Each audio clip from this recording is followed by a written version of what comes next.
Hello friends, नमस्कार। आज मैं आपको बताऊंगा कि दुनिया में ऐसे कौन से पासपोर्ट हैं, वो टॉप 10 पासपोर्ट कौन से हैं पूरे वर्ल्ड में जिनमें आप सबसे ज़्यादा वीज़ा फ्री ट्रैवल कर सकते हैं। तो आज मैं उसके बारे में डिस्कस करूंगा। लेकिन उससे पहले जो मेरे व्यूअर्स, जो नए नए लोग मेरे चैनल से जुड़ रहे हैं और जो फर्स्ट टाइम मेरे चैनल को देख रहे हैं, उनका मैं अपने चैनल वीज़ा गाइड में हार्दिक स्वागत करता हूं। और जो मेरे चैनल पे पहली बार विज़िट कर रहे हैं, ठीक है, उनको भी मैं थैंक यू सो मच कहना चाहता हूं। और दोस्तों, जिन्होंने मेरे चैनल को सब्सक्राइब कर लिया है, उनका मैं थैंक यू सो मच कहना चाहता हूं। और जो अभी अभी फ़र्स्ट टाइम मेरे चैनल को देख रहे हैं, वो मेरे चैनल को सब्सक्राइब कर लें। आप लोग जो रेड कलर का बटन देख रहे हैं जिसमें लिखा है सब्सक्राइब बटन, उस सब्सक्राइब बटन पे आप जाके क्लिक कर दीजिए। और सब्सक्राइब का कोई फ़ीस नहीं है, ये बिल्कुल फ्री है। तो आप मेरे चैनल को सब्सक्राइब कर सकते हैं। इससे क्या होगा, मैं latest video job, visa, immigration के बारे में डालता रहता हूँ, वो सारी इन्फॉर्मेशन आपको मिलती रहेगी। तो सब्सक्राइब करिए। दोस्तों, आज मैं बात करूंगा दुनिया के उन देशों के बारे में जिनका पासपोर्ट सबसे पावरफुल है, सबसे स्ट्रॉन्ग है, ठीक है। कहने का मतलब है कि आप कहीं भी जाओ तो वीज़ा फ्री है। दोस्तों, क्या होता है कि अगर आपके कंट्री का पासपोर्ट स्ट्रॉन्ग नहीं है तो फिर आपको ट्रैवल करने में, आपको बिजनेस करने में, आपको जॉब करने में काफ़ी सारे प्रॉब्लम होता है। क्योंकि हर कंट्री का अलग अलग पासपोर्ट है, हर कंट्री का अलग अलग वीज़ा पॉलिसी है। कुछ कंट्री हैं जिनकी फ़ॉरेन पॉलिसी बहुत ज़बरदस्त है, तो उनके जो सिटीज़न हैं वो किसी और कंट्री में जाके वर्क कर सकते हैं फ्रीली। उनके लिए एक अलग तरीके का इंडिपेंडेंट वीज़ा होता है और उसकी कैटेगरी काफ़ी अलग अलग होती है, ठीक है। लेकिन अगर आपके कंट्री का पासपोर्ट सही नहीं है तो इसमें आपको काफ़ी प्रॉब्लम है, ठीक है। आपको फ़्लाइट का टिकट लेना पड़ेगा अगर आप वीज़ा चाहते हैं, ठीक है। आपको अगर उस कंट्री में जाना है तो काफ़ी सारे डॉक्यूमेंट्स आपको ज़रूरत पड़ेगा उस कंट्री में विज़िट करने के लिए और वहाँ पे जाने के लिए, ठीक है।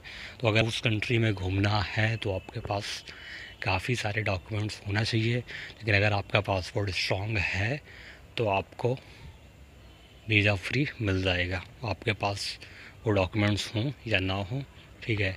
तो अगर कमज़ोर कंट्री की बात करूँ तो आपके पास सबसे पहले तो फ़्लाइट टिकट होना चाहिए राउंड ट्रिप का, ठीक है। और तभी आप वीज़ा अप्लाई कर सकते हैं। बाकी कुछ कंट्री ऐसी भी हैं जैसे अमेरिका, जहाँ फ़्लाइट टिकट कोई ज़रूरी नहीं है वीज़ा अप्लीकेशन करने के लिए, लेकिन कुछ कंट्रियों में फ़्लाइट टिकट लगता है, ठीक। उसके बाद आप वीज़ा का अप्लीकेशन करते हैं, ठीक। लेकिन अगर आपका वीज़ा रिफ्यूज़ हो जाता है, रिजेक्ट हो जाता है, तो इससे आपको बहुत नुकसान होता है। आपका फ़्लाइट का टिकट बेकार हो जाता है, ठीक है। और काफ़ी आपका जो रुपया है, मेहनत का कमाई है, वो आपका लॉस हो जाता है। कई सारे दोस्तों ने मुझे ईमेल किया, उन्होंने बताया मैंने यहाँ से वो टिकट मैंने बुक किया, फिर मेरा वीज़ा रिफ्यूज़ हो गया और मुझे बहुत सारा प्रॉब्लम हुआ। तो ये होता है कि अगर आप पूरा व्यवस्था करते हो, बैंक स्टेटमेंट, आईटीआर, ठीक है, और काफ़ी सारे फ़ोटोग्राफ, सब कुछ, मतलब एक बढ़िया स्लैब बनाते हो, उसके बाद एप्लीकेशन करते हो, उसके बाद जब आपको वीज़ा नहीं मिलता है तो अपने आप को बहुत ठेस पहुंचता है, बहुत दर्द महसूस होता है कि हाँ यार, मेरा पैसा बर्बाद हो गया और मेरा वीज़ा रिफ्यूज़ हो गया। तो फिर आप सोचते हो कि ऐसा क्या किया जाए, ठीक है, कि मुझे वीज़ा मिले, ठीक।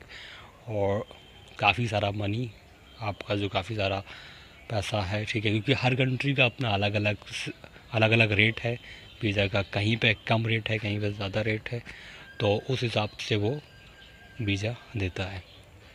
तो हर कंट्री का अलग अलग है। लेकिन रिजेक्ट होने के बाद कुछ कंट्रियां हैं, एक आध, जैसे कि जापान, जो रिफ़ंडेबल कर देता है।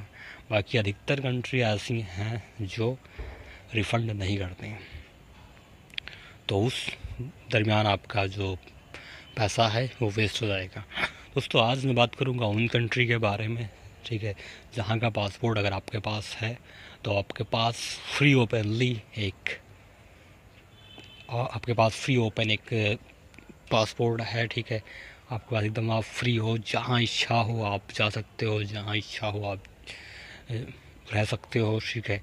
आपकी जो एंट्री होगी वो फ्री एंट्री होगी, ठीक है। जो पावरफुल कंट्री होते हैं, बहुत सारे कंट्री ऐसे हैं जिनके पासपोर्ट पहले इतने स्ट्रॉन्ग नहीं थे, लेकिन उनकी फॉरेन पॉलिसी इतनी ज़बरदस्त हो गई कि वहाँ का पासपोर्ट काफ़ी स्ट्रॉन्ग हो गया और काफ़ी सारी कंट्री ने उन्हें फ्री वीज़ा प्रोवाइड करा रहे हैं। दोस्तों अगर हमारा पासपोर्ट अगर स्ट्रॉन्ग होता है तो हमें क्या फ़ायदा होता है, ख़ासकर मैं डिप्लोमेटिक पासपोर्ट की बात नहीं करता हूँ, वो तो अलग की चीज़ है। हम कॉमन पीपल हैं, कॉमन लोग हैं, तो मैं कॉमन पासपोर्ट ऑर्डिनरी पासपोर्ट की बात करूँगा। अगर ये हमारा जो ऑर्डिनरी पासपोर्ट है, अगर फॉरेन पॉलिसी सही हो जाए, अगर ये पासपोर्ट हमारा स्ट्रॉन्ग हो जाए तो हमें क्या बेनिफिट है। पहली चीज़ तो ये है कि हम किसी भी कंट्री में जाके बिजनेस कर सकते हैं, ठीक। उसके बाद किसी भी कंट्री में विज़िट कर सकते हैं और हमारा जो वीज़ा का फ़ीस जो पड़ता है, जो हम वीज़ा के लिए एप्लीकेशन करते हैं, ठीक है, वो नहीं बढ़ेगा।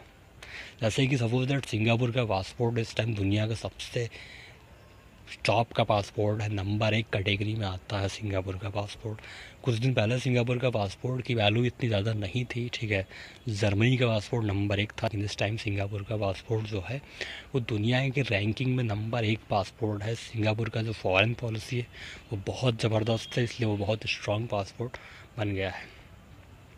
उसके बाद दोस्तों मैं बात करूँगा, ठीक है, तो जो कंट्री आती है, उसके बाद दोस्तों मैं जो बात करूँगा और वो कंट्री है, ठीक है, तो इस कंट्री का भी जो पासपोर्ट है ये भी काफ़ी बढ़िया है, ठीक है।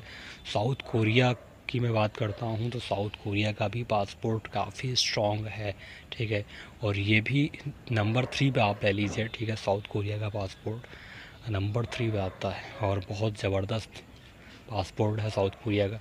और ये इस कंट्री का भी पासपोर्ट अभी कुछ ही दिनों में काफ़ी स्ट्रॉन्ग हुआ है, ठीक है, काफ़ी ज़बरदस्त हुआ है साउथ कोरिया का जो पासपोर्ट अभी हुआ है। उसके बाद मैं बात करता हूँ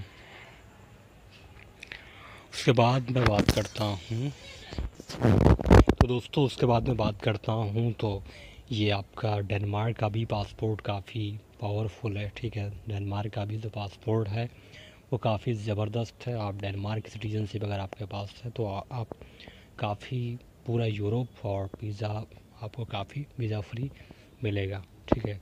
उसके बाद अगर मैं बात करता हूँ तो फिनलैंड का पासपोर्ट है, ठीक है।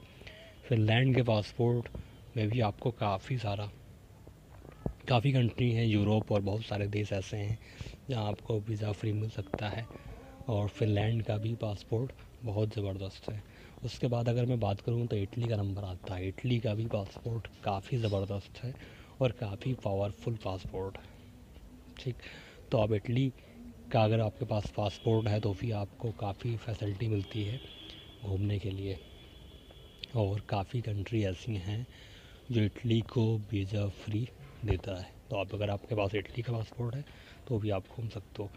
और मैं बात करता हूँ यूनाइटेड किंगडम का, तो यूनाइटेड किंगडम में नॉर्थर्न आयरलैंड और यूनाइटेड ब्रिटेन, ठीक है। तो कई सारा मतलब यूनाइटेड किंगडम का जो पासपोर्ट है ये भी बहुत ज़बरदस्त है और इससे भी आप काफ़ी ट्रेवल कर सकते हो।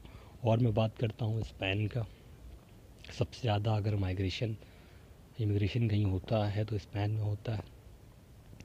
तो स्पेन का भी पासपोर्ट बहुत ज़बरदस्त है। अगर आपको स्पेन की सिटीजनशिप मिल जाती है और स्पेन का पासपोर्ट आपके पास है तो ये बहुत ही ताकतवर पासपोर्ट है और आप कहीं भी घूम सकते हो, कहीं भी ट्रैवल कर सकते हो। आपको मोस्टली बहुत कम कंट्री में आपको वीज़ा लेना पड़ेगा। उसके बाद मैं बात करूँ जापान, तो जापान का भी काफ़ी सारी कंट्रियों में वीज़ा फ्री है। उसके बाद मैं बात करता हूँ पोलैंड की, तो पोलैंड के पासपोर्ट पे भी कई सारी कंट्रियों में वीज़ा फ्री है और ये भी टॉप 10 में ही आता है। तो अगर आपके पास पोलैंड का पासपोर्ट है तो भी आप पूरे वर्ल्ड में बहुत सारी कंट्रियां हैं 180 के आसपास 175 के आसपास, जहां आप वीज़ा फ्री ट्रैवल कर सकते हो और वहां घूम सकते हो। सबसे ख़ास बात यह है कि अगर आपके पास यूरोपियन यूनियन का अगर आपके पास पासपोर्ट है, तो अगर आप ऑस्ट्रेलिया में अगर आप टूरिस्ट वीज़ा अप्लाई करते हो, तो सबसे ख़ास बात यह है कि आपकी कोई फ़ीस नहीं पड़ेगी। ठीक, तो अगर आप ऑस्ट्रेलिया में अगर विजिटर वीज़ा अप्लाई करते हो, खासकर यूरोपियन यूनियन के पासपोर्ट और आपके पास है, तो वीज़ा की फ़ीस कुछ नहीं है, बस केवल आपको फॉर्म फिल करके ऑनलाइन फॉर्म कर देना है। ठीक है, और आपको वीज़ा 100% मिल सकता है। वही अगर आपके पास इंडियन पासपोर्ट है, पाकिस्तानी है, नेपाली है, बांग्लादेशी है, तो फिर आपको प्रॉब्लम है, तो आपको पेमेंट पे करना पड़ेगा। ठीक है, और एक मोटा पेमेंट मतलब 7,400 के आसपास आपको payment visa fees, application fees देनी पड़ेगी। और उसके बाद कोई गारंटी नहीं है कि आपको वीज़ा मिलेगा। तो अगर आपका पासपोर्ट स्ट्रॉन्ग है, अगर आपके पास यूरोपियन यूनियन की सिटीजनशिप है, तो फिर आपको कहीं भी जाना है, कहीं बिजनेस सेटअप करना है, तो आपके लिए ये बहुत ही गुड अपॉर्चुनिटी है। आप कहीं भी जाइए, घूमिए, पढ़िए या फिर कहीं जॉब करिए। ठीक, तो जॉब के अलग अलग सीन्स हैं और कई सारे जॉब के वीज़े होते हैं, हर कंट्री अमेरिका का अलग, और तो काफ़ी सारा छूट आपको मिलता है। दोस्तों, अगर आपको मेरी ये वीडियो अच्छी लगी हो, तो आप मेरी इस वीडियो को लाइक कर सकते हैं, और साथ ही साथ अगर आप मेरे चैनल के साथ में जुड़ना चाहते हैं, तो आप मेरे चैनल को सब्सक्राइब कर सकते हैं। और अगर आप मेरे चैनल को सब्सक्राइब कर लेंगे, तो इसमें क्या होगा, जो लेटेस्ट नोटिफिकेशन है, अगर बेल का बटन आप दबा देंगे, तो मैं कोई भी वीडियो डालूँगा वो सबसे पहले आपके पास पहुँचेगा। वीडियो देखने का धन्यवाद। Thank you so much.